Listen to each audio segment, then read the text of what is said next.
Yung mga anak na hindi marunong tumanaw sa magulang, kahit anong marating nito, hindi magiging makabuluhan.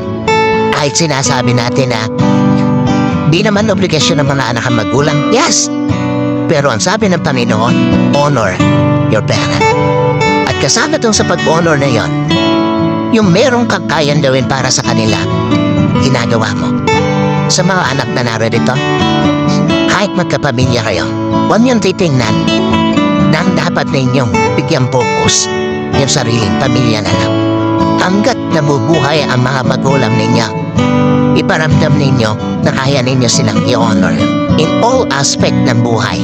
Huwag kayong iiyak sa kanilang libing dahil marami kayong regrets. No, that is hypocrisy. Wala kayong kwentang anak kung iiyak lang kayo sa kanilang lamay.